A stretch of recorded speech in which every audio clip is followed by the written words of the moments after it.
have facilities. For the last 2 or 3 years, we have COVID-19, everybody knows. And we are in 2023, COVID-19, so we have so many years, 2, 3 years already. So we have Thailand used to have a tourism industry as the leading industry.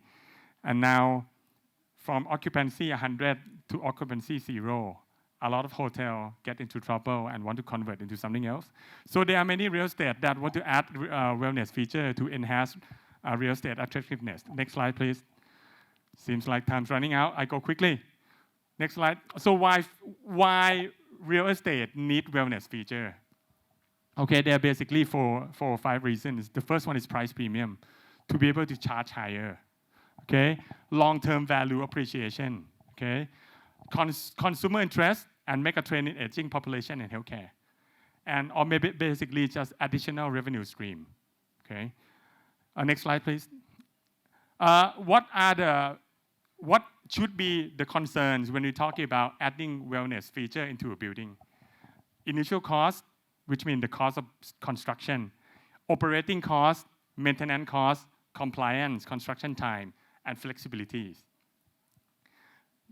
Throughout my career, I see a lot of building change use over time, which means we're going to see more and more of even within the hospital, that you have to expand certain ward and then decrease the portions of certain clinics in the hospital.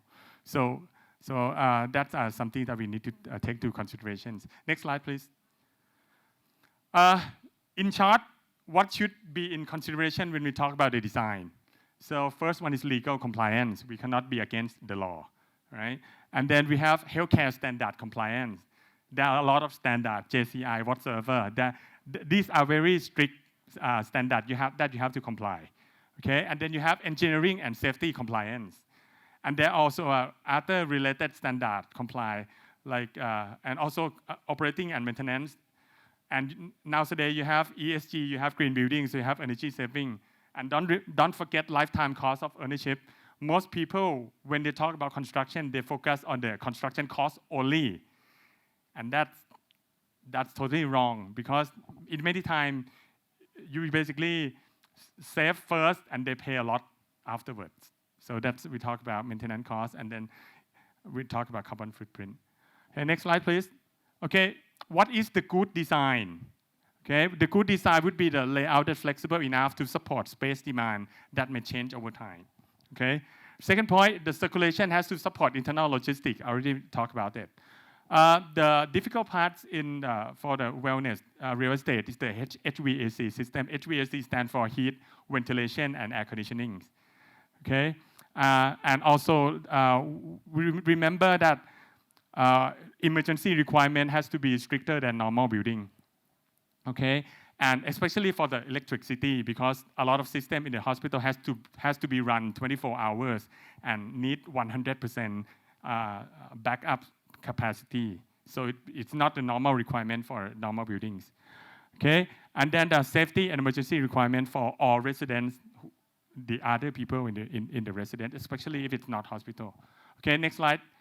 What is the good design that minimizes the life cost of ownership? The first one is economical beam span. Very civil engineering topics, but from looking to the drawing, we know which body is expensive to build. Okay, M&E design that take into account operational and maintenance costs, and external facade that support energy saving, especially a very hot and very cold country. This would be main cost of operating the buildings. And building material that can be easily cleaned and maintained. So I believe that's the last slide for the topic. Can you go on? Next slide, please. These are some of the work that we've been doing. Our company doing the work for 37 years. We're doing the airport in Bangkok, in Chiang Rai, a lot of central, Muang Thai capital, AOT building, Dusit Central Park, Icon Siam, a lot of building. Go on. These are some of the projects. Next slide, please. Some hotel. Next slide, please. Right now, we're doing about 3 to 4 hospitals. That one is the eye surgery hospital, and that one is the new Wethani building. Go on. And that's so here's my company. So if you want more information, that's my contact. So thanks a lot for having me, and hope you guys enjoy the rest of the presentation. Thank you. Thank you very much. Thank you to Mr. Theerathon Tharachai.